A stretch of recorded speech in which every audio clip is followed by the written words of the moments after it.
Welcome to Stuff Weekly, your weekly recap about the Stuff ecosystem. Announcements, new releases, price action, all the info in one video. The week started with quite a surprise, with a lot of mints being stopped. What happened? Human error. Basically, this affects only Cardano. They were using a smart contract template where they would decide the date the policy would lock. To briefly explain, when the policy locks, it's not possible to mint more NFTs, meaning that after that date, whatever is minted is the total supply. And apparently what they were doing was to reuse the same template every time without changing the date.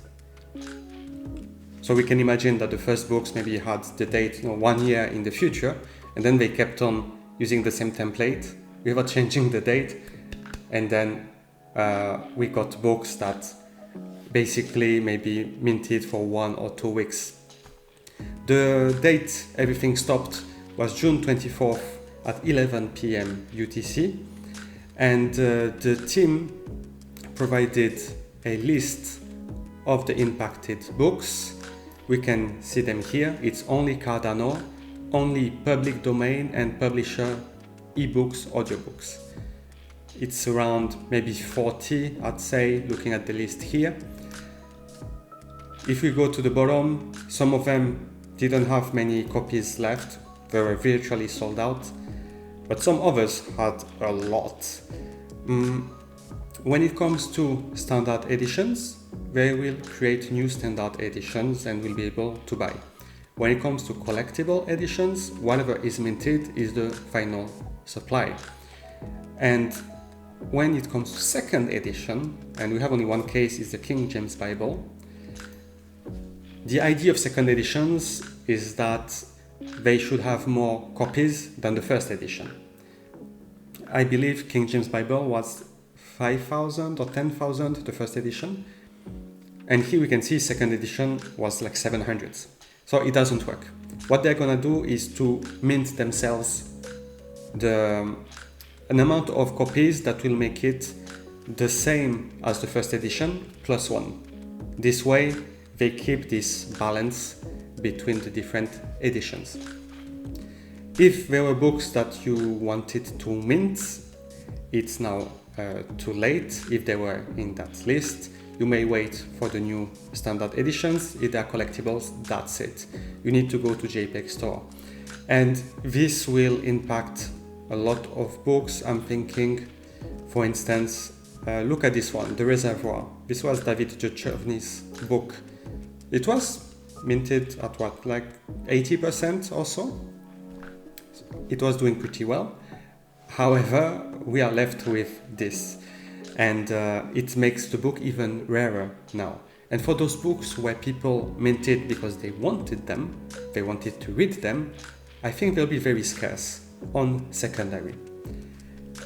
Now, what the book team will do is to change the process to make sure this doesn't happen again. They apologized, obviously. I think it's going to be harder to apologize in front of publishers. But hopefully they will manage. And what's interesting is that they explained that they will update the rarity, of course, because the supply was cut, but it's gonna take some time. And they also hinted here at something very interesting. There was already a large project underway to start loading up the bookstore with a large number of public domain, publisher and indie titles. So we expect to have many more options for you to enjoy over the next couple of weeks. If you remember, on LinkedIn, Book.io released their year 1 numbers, how many sales they had and so on, and also a roadmap for this year. And one of the items there was to ingest a publisher's catalog. I recall, I think 10 million titles by first half of 2024. Today is 29th of June. I don't think it's gonna happen until tomorrow, but I think that is what they are referencing here, that they have been working on it for a while. Okay, looks like it took a bit longer than expected. Next couple of weeks, hey, if in 2 weeks we get millions of titles, I am all for it. Will finally be a real bookstore with a large offering, capable of going head to head with the traditional ebook resellers. Last week we talked about Lena from Clay Nation visiting the Stuff headquarters in Texas. This week we have Book and Stuff, Josh and Ben, being invited on Clay's After Dark, an X space with a lot of viewers, more than 3,000 people tuned in. It's pretty long, 2 hours and a half. Book and Stuff were there for around an hour and a half. You don't need to listen to it, I'm gonna give you the cliff notes. A point that they are making more and more is the fact that with Stuff you can sell different kinds of media, videos, music, and so on. And what they're saying is that in traditional industry, if you're a singer, you're basically just a singer. It'll be hard for you to become an actor, to become a painter, a writer. You're kind of categorized, you put in a box. With Stuff, they want to break those barriers. And they're giving 2 examples, Chuck D and David Duchovny, who are both, let's call them multi-dimensional artists. Chuck D, music and book. He released his graphic novel with book. And David Duchovny, an actor who is also in a band. And it looks like it's one of the talking points they use to convince artists, like, hey, you don't need to convince a music label or someone like that to get you on board. You don't need the approval of anyone. Just create and put it on Stuff. And I think it's very exciting, this idea of, you like an artist and you don't get only, you like a band, you don't only get the album, you get much more. And they had this example of you would buy an album and then you would get a music video coming with it. The music video would be maybe a different version or a longer version than the one you may see online on YouTube or on TV. And you could also get maybe some behind the scenes of the recording sessions. You could also get pictures of the band while they are on tour or something like this. Stuff is about rich media. It's about stuff. Not only an album or a picture or a video, you can put everything together. Not in one asset, but in one place. And you can link those assets together in the sense that, okay, you bought the album, here you go, we airdrop you the video or something like this. And this is extremely interesting, I believe, because as a consumer, you get the bang for your buck, really. They went on to say that music artists are hitting them up all the time. And actually, in the latest newsletter, they said that they had already several artists, music artists, signed up, with the first releases expected mid-July, 2 weeks from now. Will it be this Yarin Primac with more than 150,000 monthly listeners on Spotify? I guess so. Why Yarin? Because on the Stuff.io website, you have this kind of demonstration of how to use the app, and you can see one of his songs. I believe it's almost confirmation he's gonna be one of the artists on Stuff.io. Then what's next? Someone had a tough question, saying, okay, it's all about decentralization, but when you look at it, well, if you don't use the Book or Stuff mobile app or web app, then you're stuck with your assets. If Stuff.io goes down, then how do I access my content? It's encrypted.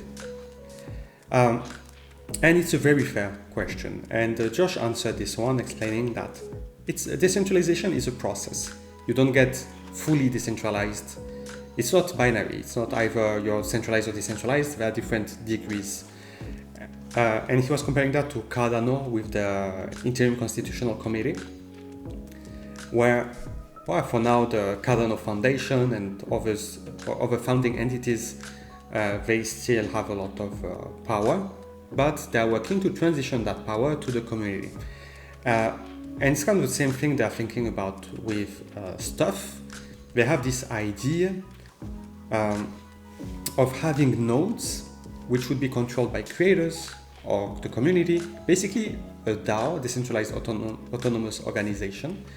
And these nodes would host the decryption key, meaning that it wouldn't live only on the book stuff server, it would be shared, and if the company was to disappear, people would still be able to access their content using those nodes.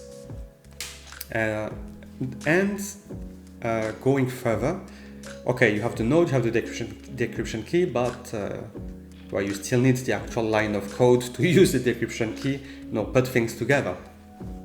And they were explaining that they already have a rudimentary SDK out. An SDK is something that it's kind of open sourcing, in a sense, your software for other people to use it. So they have a basic version of that they shared with 2 wallets in order to include the Reader app. I say Reader, but could also mean the stuff side of the app, directly in a wallet. I would imagine a mobile wallet. It just makes more sense if you want to listen to some music, an audiobook, something. And I wonder which wallets are those. I would suspect at the beginning Cardano wallets, but then I've been thinking, what if one is the base wallet? Because there's no reason to limit ourselves to Cardano. That's where the majority of assets and community are, definitely. But then I got thinking, kind of conspiracy mode, what if they get integrated on the base wallet, and then we have the stuff token on base, they want to do more releases on base, and Coinbase is also a centralized exchange. I feel like it would work somehow for Coinbase to say, well, we are not the place where you get NFTs that are pictures, LOL, but we are the place where you own your media. And look, it's kind of Web 2, we keep custody of everything, it's easy to use, it's fast. You buy your stuff with credit card, you have it on your crypto wallet, and look, you already have the app inside the wallet to access and consume your content, your assets. I feel like it all ties together. I wonder if I'm just thinking too far ahead, or if there's something there. I guess time will tell. The other thing they said is that, again, about this decentralization topic, is that at the moment the decryption key is on the server, is the web reader basically, and George said it's basically one line of code. I guess maybe it's a bit of an exaggeration, I don't know, but they said that even if they go out of business, maintaining that one page with the code is really not a big cost. So typically they could maybe pay for it for some time, like pay it in advance. And also what is possible is, again, to give it to a DAO and get them to bear the cost of maintaining this one internet page with code. Apparently it's very lightweight. He was talking like it would be super easy to pay that for decades. So they're not fully decentralized, but they're definitely thinking about it. The SDK, I think, is a great step towards that.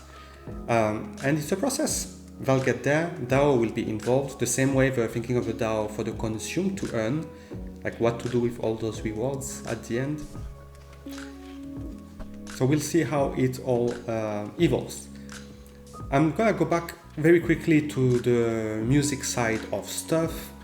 They were at a BDMI conference earlier this month in New York. BDMI is the investment arm of Bertelsmann Group, one of the biggest media conglomerate in the world. And they said that they talked with major music labels. Bertelsmann, they own BMG, which is a huge music label. I suspect that's the company they were referring to. Good to have all those connections with big names, already Chuck D for the music, apparently Yarin Primack as well. And they're saying more and more people are hitting them up because they're interested. And why are they interested? Because books, ebooks, audiobooks, well, you buy it and you have specific platforms. Music, you don't buy it, you stream it for free. And it is well known that artists don't earn enough money from those streams. If you can get it for free and it's unlimited, then it's devalued to the maximum. There is this famous example of Snoop Dogg having 1 billion streams on Spotify and earning only $40,000. I mean, if Snoop Dogg earns $40,000, how much the people who are not nearly that famous will earn? Probably not much. Alright, moving up next. Yeah, that was interesting. Lena from Play Nation at the book headquarters. Why? It's just a courtesy visit or something more? And Ben said that, well, he can't say anything, but they are scheming. So something is in the works, that for sure. He mentioned that Clay has a great community and that if they would do things with stuff, it would open door to films, music, and not only from Clay Nation themselves, but also from the Clay community directly. So interesting to see this bridge being created between Clay, who is an OG project. It's been there since November 2021, I want to say. They got Champ Medici, Snoop Dogg to promote their work. They've been there a long time. They're creating this Clayverse. It seems like they're in building mode. I haven't seen many news on my feed, but they're still there. The community is big, and I think it's almost a perfect match between those communities. Stuff, they have a very loyal community, and so does Clay. And if you put those together, people who are there, who understand the vision of Cardano in general and what it's trying to achieve, people who have been through the top of the bull and the bear markets together, and now leveraging stuff to empower the Clay community, they will be able to create much more content that will be it will be possible to trade it, possible to make airdrops. And it's the thing that I was talking about last week about projects leveraging stuff to create more content in different formats. And here, if even the community is involved, then it's even better. Now I'm thinking, okay, will they use the Clay token to do so? Will they use the Stuff token? How is it gonna work? Not sure, but there will definitely be an impact on the Stuff token itself. Bullish. Now for some quick news. The mobile apps were updated for Stuff and Book.io this week. I think it includes the dark mode, like color theme has been changed. I know we can filter out between media types, asset types now. The work continues. I think as well they hinted at the new front-end lead engineer doing some work on the web reader, making it better. We may also see some improvements there soon. Josh was on a quick interview with the Rare Evo team. Listening to the interview, it sounded like it was before stuff was released. And what did they talk about very quickly? Again, this idea that artists are siloed in their own art, and stuff allows for more rich, like a richer media experience, mixed type of assets. They said that one thing very interesting was that they talked to a lot of artists. Some are culture setters. I guess it depends what kind of culture. It sounds kind of big, known names. I mean, they got Chuck D, Public Enemy, right? It's pretty good. Then what else? Yes, very important, the book pool. If you remember, there were some low rewards and people raised it to the team. What's up with that? Guillermo had replied, "Why, it can happen, it's a matter of luck, but I will look into it." 1 week later, he comes back to us with the information that womp, we missed something. The infrastructure engineer at Book didn't fully understand some aspects of SPOs. There were a couple of different incidents of configuration issues on the pool and network infrastructure, meaning that we missed blocks in at least 3 different epochs. If you miss blocks, you have less rewards. Apparently there was a misunderstanding from this infrastructure engineer due to the complexity of the network that hosts the book stake pool. What now? Because this is what matters. Okay, what are they going to do about it? Well, excellent news. Guillermo will take over operation of the book stake pool. Guillermo has been running Aspen for years and is very successful. It's minting a lot of blocks, very good rewards. It is excellent that Book will be the same. And not only that, but they are able to identify the block battles which were lost because of those infrastructure issues, and they will reimburse all delegators for the book that they were owed in each of those epochs, meaning that they're gonna make it right, meaning that next time we go to the reward portal, once they sorted out everything, of course, let's give them some time, they will give us the rewards we missed. And I'm thankful, and I feel like it speaks volume to what this company stands for. Their customer-centric approach. They care about the community. Community said, hey, this is weird. They said, okay, I'm gonna look into it. 1 week later, okay, you guys are right.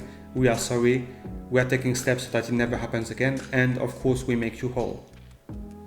I mean, that is top-notch customer service. It's the right thing to do, of course. But how many NFT companies are that transparent and that tight with their community? Here we have humble people who care. And again, it all comes back to this vision of Book and stuff, empowering creators, preserving knowledge, no more banned books, no more censored books. These are ideals. It's not, I'm greedy, I launch a business, cool, I make money. It goes beyond that. And those ideals, those positive values, they are also reflected in their behavior, in their relationship with the community.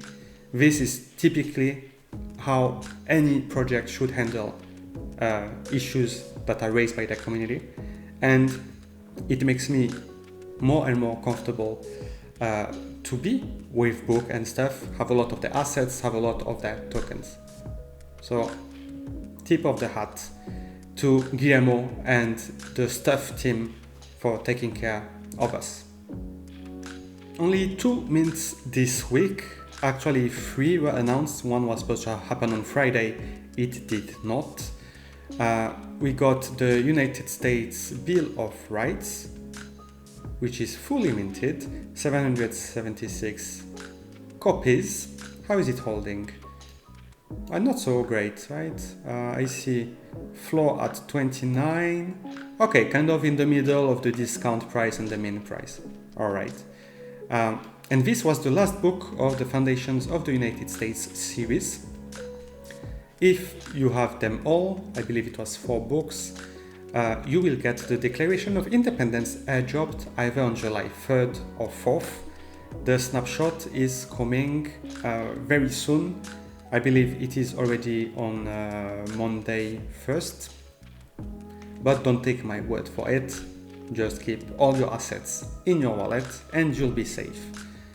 And then the second book was the Communist Manifesto, which is so ironic to have a book against private property on a platform that gives you true ownership. It's kind of funny. It was a very small amount, 314. It's the banned book series. I believe one of the last airdrop was Candide, which also had 314 copies. And how is it doing? Wow, floor price above the public price. Pretty good. Also, what was interesting about the Communist Manifesto was that it was supposed to be a triple chain mint. It ended up being only on Ethereum and Cardano, no Polygon, because there were issues. We could see the day of the mint, they explained that credit card purchasing system for EVM is not at the point where you feel comfortable using it with discounts. So long story short, no credit card option on Polygon and Ethereum. And then they went on to say that actually, you know what,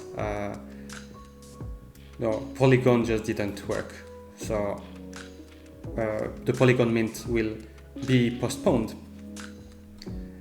That is not ideal, but it does send a good message about credit card payments with discounts on ETH and Polygon that are working on it. Meaning that we're gonna get to the point where whichever the chain will be able to buy with credit card and have the discount, meaning that whichever chain you come from or whichever chain you prefer, you can get your book. We are really decoupling the payment engine and the minting engine, and it's good to see. What appears as an error or something not working just means that they are trying to implement something new, that there is progress they are building. And maybe it's easy for me to say because I don't pay by credit card. I don't care about, I don't mint on ETH and Polygon, so maybe I'm detached. But that's the perspective I try to have. If you see an issue, well, they said it, okay, let's not go forward, let's not create problems. And it means, well, they're working on something and they're always building. And I'm really looking forward to the next space on X with Guillermo and Josh when they will talk about everything they built. I suspect it may come as soon as next week. That would be good. What's up with the book token on the weekly plus 3%? Not much. Was this the bottom? I don't know. Maybe. Nonetheless, it's been a couple of days that we're going into an upward trend. It's always nice to see. Let's look at the holders. I think we have less holders than last week. And indeed, we see more sells than buys. But that being said, we are still in an uptrend, meaning that a lot was sold and people are exiting their position. I think we're 10,140 maybe last week, or 10,200, something like that. Okay, consolidation. People who had already a position are growing their bags. And well, maybe it's because they read the newsletter. Why do I say that? Because they announced that the bridge to EVM is being audited and they plan a release on July 20th, the anniversary of the Gutenberg Bible mint. Okay, EVM, here we come. And with stuff on the horizon, we get the first music DEAs, and they said they have a lot of artists hitting them up. It's gonna be, I think people don't realize. Also, there is this idea of ingesting millions of publisher titles. I don't know what's the deal. I'm not convinced they will ask the publisher, okay, buy the book token to mint your DAs. It's probably directly, or pay me X thousands of dollars or something like this. But yeah, more people will come. We have stuff which is expanding to music. We'll have the first music DA. It's a big step. We have more stuff episodes as well. I wonder what the creators will come up with in terms of rich offering with different media types, which they can sell to their fans. And yeah, how about consume to earn as well? It's supposed to happen this year. We're already at the middle of the year. Only 6 months left for it to happen. And when will happen? What will happen then? When the masses hear that, hey, there is this platform with millions of books, and oh, they have some music too and some videos, and well, I own it, and I can actually earn something with it, like this token, this currency that I can use to buy more of this stuff. Remember, the first step of the book token transition to stuff token was to have the ability to purchase stuff DAs with it. There will be a use case, finally, for the book/stuff token. Maybe OGs know, and that's why they are picking it up. And that's it for this week. Not many mints, a few technical issues. At the same time, we are teased about a possible Play Nation stuff collab, and a lot of music artists talking with labels. Looks like stuff is ramping up in the background. And mid-July, first music DAs. This will be a big milestone. One very last thing. Every week we organize a space on the book Discord. It's every Tuesday at 7 p.m. UTC. Josie and I are co-hosting this event, and we talk about book and everything around the topic. But next week, very special edition, we'll have Queen Loftis. She's the author from UtopiaCon. There is her book available. It was available at UtopiaCon, and it's a very rare book, only 200 copies, only 50 something were minted. And this book contains a bonus video of the author reading a chapter of the book, which is pretty cool. And this author, who won, I think, 8 awards at UtopiaCon, well, she got along very well with Sheila from Book, the director of marketing, and they're gonna be on the space together. We will be able to hear about an author who has just been onboarded onto Books, who got her fans to buy the digital, the decentralized encrypted assets of her audiobook, of her ebook special edition. It will be very interesting to hear how did that happen, what's the reception of the fan base, how about the author, what potential does she see in all of this. If you want to, let's do it that way. There is this old third argument, a book, just a cash grab with public domain books. Well, come to Discord and let's talk with a live offer telling you why they are bullish and why it matters more than your bags. So I encourage you to come, and as a little incentive, we will be actually giving away one of her books, one of those 50 something romance book, very rare book. If you want it, come join us next Tuesday at 7 p.m. UTC on Discord. See you there.